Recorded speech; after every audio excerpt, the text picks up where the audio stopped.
staples of business success is getting really good at marketing, but I can't tell you how many clients I've coached over the years who struggle with doing marketing correctly and consistently.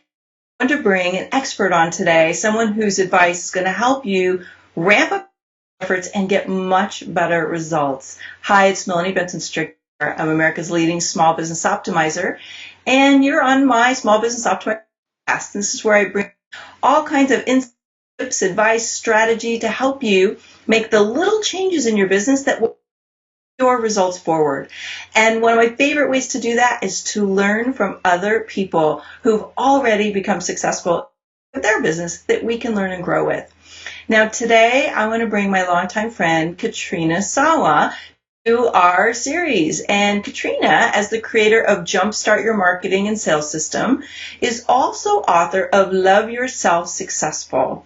Now, Katrina Sawa helps you put more love in your life and money in your business.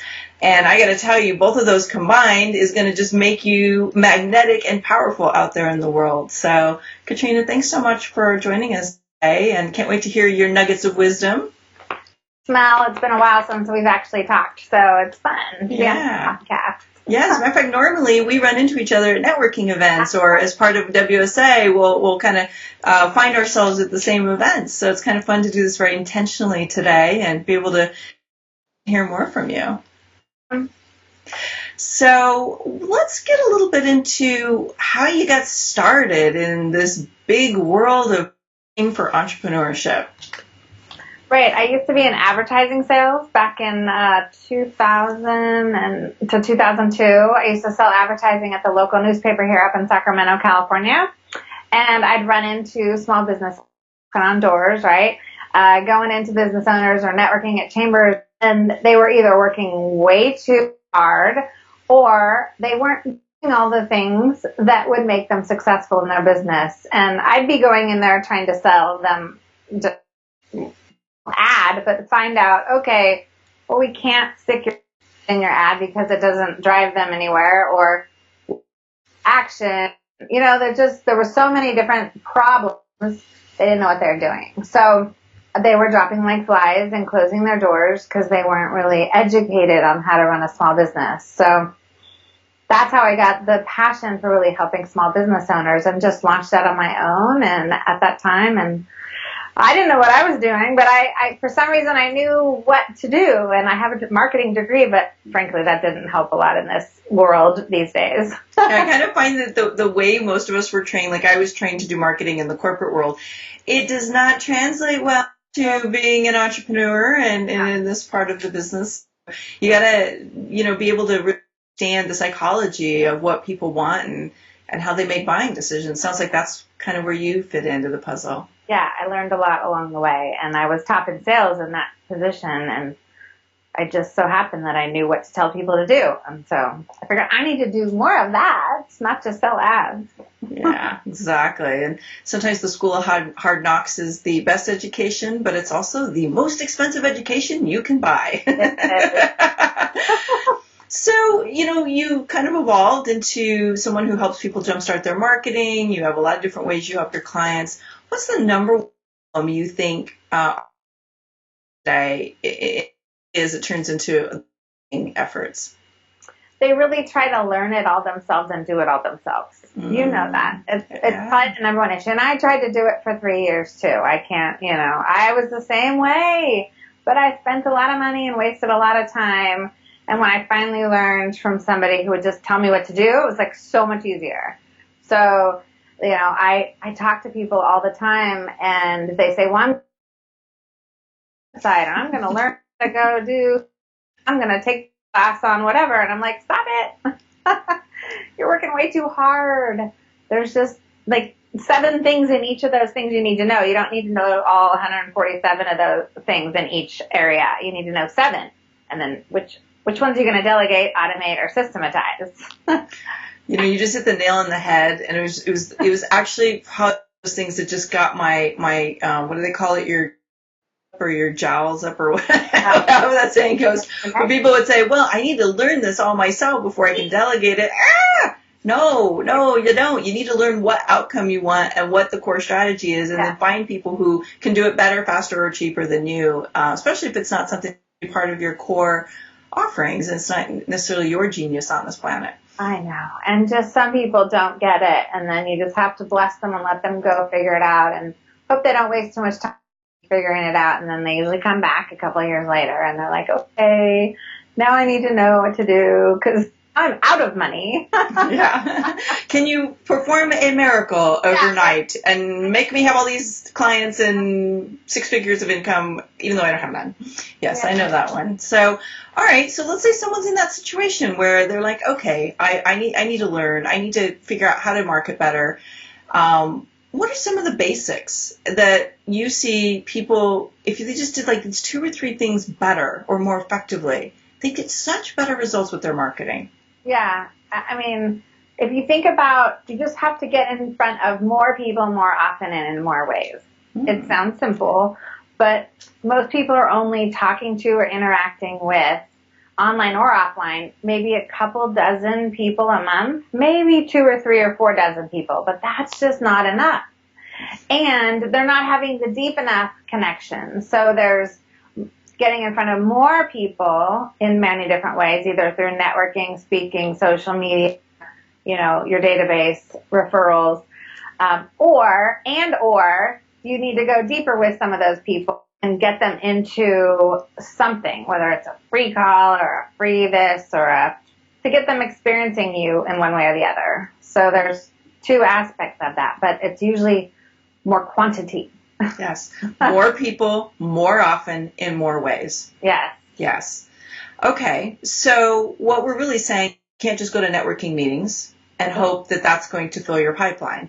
And it will only get, I did in the first 3 years and follow up. I had no idea about this online marketing stuff where I had clients all over the world. I had no idea. It was not in my consciousness. Okay. So I knew to I went to 14 to 16 networking events a month. I followed up like crazy, and I developed a really good system for follow-up with email and phone and mail and since media. But most people not do enough follow-up. They might hit some networking events, maybe not that many, some do, but the ones that do don't follow up effectively. So you don't have all the pieces in place. Business doing just that. So it's possible. But to kick it up a notch, there's so many other things that need to be in place. Okay. I have to talk about follow-up for a minute because you really are brilliant at follow-up. It's like, if there's one thing I know about Katrina, all the years I've known you, you are so good at this. And then there's everybody else, right? Who they put all this energy into developing the lead, and they're spending thousands of dollars all this time cultivating these leads. Well, they might be right. They might be just kind of mediocre, but they're leads. Yeah. Okay.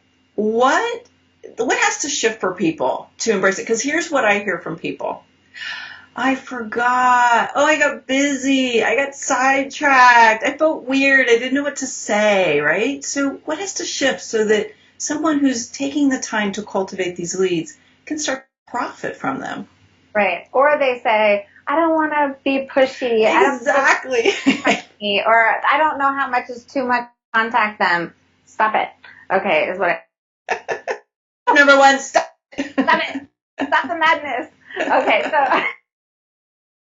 and get it into place. Honestly, it's funny because I have a new in-office assistant. She sits at the desk behind me over there, and she's just learning my follow-up system, and she's a new college and gal, and she's never really thought this way before. And so I'm walking through her the process. Okay, data entry, right? Because you enter them into a database or a spreadsheet, upload them to your email market. There's a whole system to making sure it gets done right. But most of the follow-up that we do does not need to be done by me. That is the key. Most people think, well, I have to enter it into the database. No, you don't. And then I have to get the emails ready. You could, but you don't have to if you pre-write one and then use the same template every single time, because you don't need to say different things a lot of the times in your follow-up with a new person. And then you have pre-printed postcards or direct mail pieces in your office ready to go. There's a stack on her desk right now, ready to go, right? And that's delegated once you have that done. So with that initial plan of what you're going to send, what you're going to say, when are you going to do it, and then also connecting now on social media. But a lot of that, you're going to say the same thing to everybody. Somebody else can copy, paste, send. I'm all about copy, paste, send. Okay, that's going to be the title of my next book. Is copy, paste, send. People joke about it all the time. I say this at my events and stuff, and it's, yeah, just copy, paste, send, and you can duplicate yourself, but it works. It works. So having the strategy first, and then the pieces. Once the pieces are done, once you spend the time developing the templates and the postcards or whatever it is you're going to mail, then it's delegated. I make the phone calls. I've tried outsourcing the phone calls. It doesn't work as well as when I make the follow-up phone calls, but that's really the only thing I do from follow-up. Everything else is delegated. And then I can move on to get more leads, because that will slow you down if you don't, right? Right. So I love that this is about systemizing and really just having a process that creates a predictable result, and then using the process over and over and over again. You don't have to recreate the wheel. And my philosophy is right on board with that. Mm-hmm. So that makes it simple, and it kind of takes a lot of the excuses out of the way. But there's one other thing that you mentioned early on in your statement that I want to come back to. Your assistant had to learn to think differently. Yeah. Mm-hmm. And in my own experience, I'm clearing out mindset blocks all the time for people around follow-up and sales and marketing, and really getting them congruent with becoming the person who can do these things. Do you find there's a mindset shift that people need to have to be more consistent with their marketing and follow-up? Oh, of course. It's getting rid of the, do they want to from me, I don't deserve it, I'm not important mindset shift. Of course, there's part of that. Some people have that, some people don't. Mm-hmm. There's the, I don't want to be pushy, I don't want to send thing. Keep in mind that this world is better than ever. We have so many different technology things to check that people are not even seeing. If you follow up emails, which is what I recommend, 3 follow-up to people that aren't on that list, just random people that you meet, they still may not see all of those. Yes. That's why we send direct mail. That's why we make a phone call. And that's why we make a touch social media sites. Because somewhere or another, they're going to see it. But if you don't do all of that and you only send 1 or 2 emails, they might miss it completely. It might go in their spam folder. You don't even know. So it's just not realistic anymore. Expect that you're going to get results from just one activity. To do multiple things, which we need to delegate, systematize, because there's no humanly way possible for you to do all of that with as many people as you should be meeting. Yeah, well said. And I know in my own experience working with clients around the mindset piece of this is that if you have a weird relationship with your value, or you think you don't deserve it, you will do just enough to tell yourself that you're following up, but you won't do enough to actually claim the business, because that reinforces your core story, which is you're not valuable. So It's an interesting psychological dance we do, which I know you get a lot into the mindset as well, and you know how powerful that is. Yeah. If you're a small business owner working way too much in your business, then you're not really putting your business to work for you. And you could benefit greatly by learning how to develop a team of world-class players to help you accomplish more and literally free you up to get more done. Now, we all want to shatter our income goals. We all want to be able to accomplish much greater results. But it's really difficult to do if you don't know how to delegate masterfully and be able to get the right things off your plate to the right people who will really get things done. That's where the power of the virtual team comes in. Be sure to get your copy right now at virtualteamebook.com. Yeah, so let's dig into that. You know, your own journey and what you've learned about success. Did you have first of all, how long have you been in business? I don't remember. Actually, yesterday was my 13-year anniversary. Woo! Apparently, it was on LinkedIn. High five! Everybody was congratulating me yesterday. I don't know. That was awesome. Yeah. It's funny when you don't even remember your own anniversary. Okay, 13 years in business. Something tells me you've had your ups and downs, and you've probably faced a pretty big challenge along the way. No, has been completely perfect, and I've wasted no money or time along the way. I want to be you. Yeah, as I'm thinking about this, of course, I've had many challenges, but the main thing is getting out of my own way. Mm-hmm. Honestly, I had a big ego. Honestly, I had a big ego thinking what I needed to do. And I hired mentors and coaches and was in mastermind programs that would tell me, oh, you do this, you'll make more money, blah, blah, blah. And I'm like, nah, I don't think so. And I'll do it this way. And then, it held me back from progress. Mm. I must tell you, looking back on it, I probably wasted 3 years and $100,000, if not more, wow, getting in my own way. And then there was the love factor, which is why I wrote the book. There's some personal stuff that I had to get through. And I see a lot of my clients going through the same stuff, although they may not realize they're going through it. When I bring it up, they're like, oh no, I'm fine. And I'm like, but you're not, right? But I see something else. Yeah, I'm pretty intuitive, so I can tell. I didn't always tap into my intuition, but now I embrace it because it really helps me guide people better and myself as well. I should share my fortune cookie from yesterday with you. Oh. You would love it. I think it said something like, I even took a picture and put it on Instagram. I said, I think it's something like, it's now is the time to trust and follow your intuition for the road ahead, or something like that. And I'm like, oh yeah, this is good. Yeah. It's a keeper. I put mine up from Monday. Oh, you did? It's fortune cookie week. That's so funny. So that's a pretty profound challenge to rise above, and to be humble enough to say, I'm in my own way, and to recognize, like, look, I can get out of my way. And I'm really curious about the love factor in this and what you mean by that. Can you maybe share a little bit more about how that factored in for you? Yeah. When I started my business, I was married to my starter husband at the time. And we had met doing outside sales. That's how we met. We were both doing it. So I thought he had a little bit of entrepreneur in him. But once we got married and he got a job and I got a job, he was very much the employee mindset, mm-hmm. right? Which is not a bad thing. It happens very often, actually, to an employee mindset person is married to the entrepreneur mindset person. But you have completely different abilities to think big and take risks and be okay with the money roller coaster and all that. So it was really hard. He did not want me to invest in my business, go to work, invest in mentors. And I would say, but I need to do this. I don't know how to do this. And so I need to go learn and blah, blah, blah. And he just wasn't supportive, and that we weren't like connecting emotionally. And so 2 years I would go out and try to get business and put on a happy face and everything was great. And then I would come home and cry myself to sleep, because I was very, very unhappy. So finally got the courage to leave the marriage.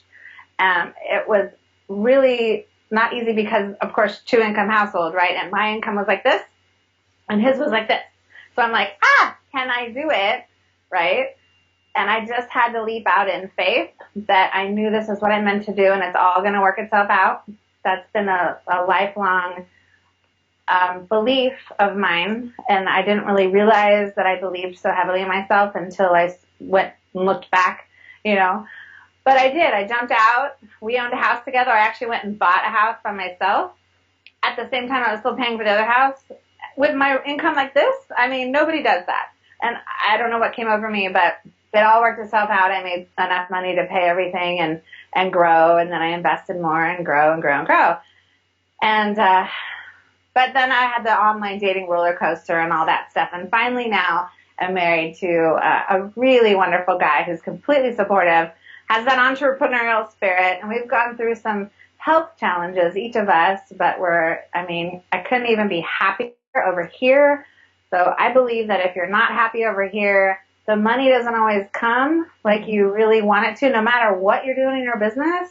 But when you're happy, it's just you exude more positive vibes, and people just they gravitate to you. So watch if you're happy or not. If you're not really happy, you're probably not seeing the money on your business. That's one reason. Yeah, I personally think there's a direct correlation between the constriction around love and the constriction around prosperity. Mm-hmm. And if you're constricted around love or health or any of the core primary influence, it's really going to affect your ability to expand in your business. So I love that you talk about that and shared your own experience. And I think a lot of people try to compartmentalize things so much, we get disconnected. Well, and a lot of people will like, oh, well, I have to keep my business life separate than my personal life. And less business owners are thinking that way anymore. There are more people coming out and sharing everything, like on Facebook or LinkedIn or their website, or on video, and all of that is fantastic. I think the more you are with what you like and what you believe in and who you are, the more the right clients are going to come to you. That's what I believe. Yeah, well, it definitely makes you more magnetic, that's for sure. So beautiful challenge. I'm so grateful you shared it.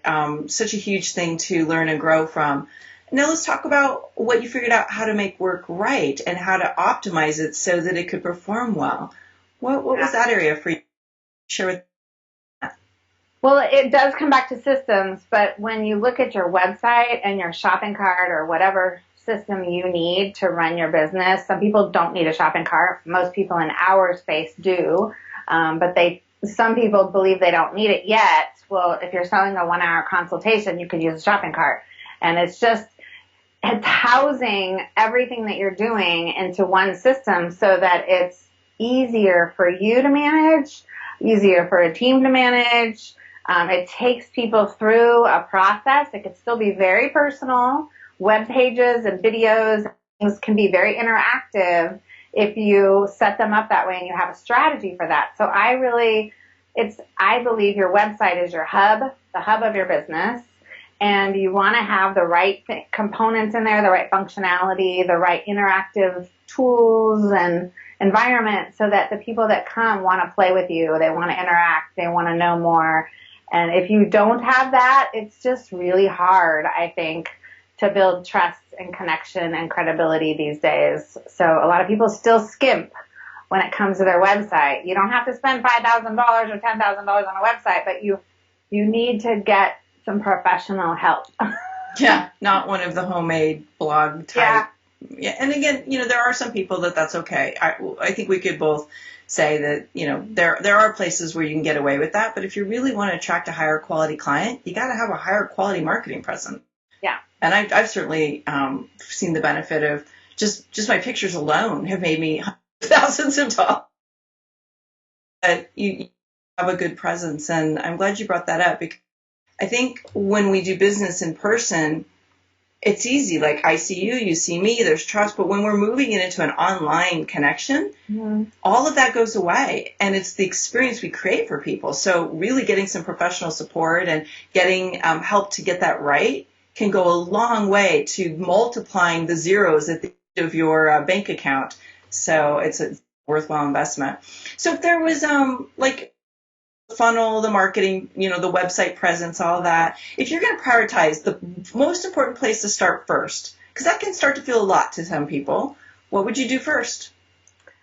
Well, if you're starting out in business, networking is the fastest path to cash, and it's least expensive, in my opinion. And you don't always need the website ready to go because you're making that personal connection. So that's what I say to do first. If you already have a website, it's elevating yourself. So it's getting more exposure on social media, becoming really that expert in your space. So making sure you have a really good, strong plan and strategy for that social media exposure and connecting, and then being a speaker. So being a speaker on things like this or having your own events. And so it's really elevating to that level. Yeah, well said. Thank you. So Katrina, let's say someone's ready to jump and start to get more expert help on their marketing. How could they contact you to find out how you support and serve them? Yeah.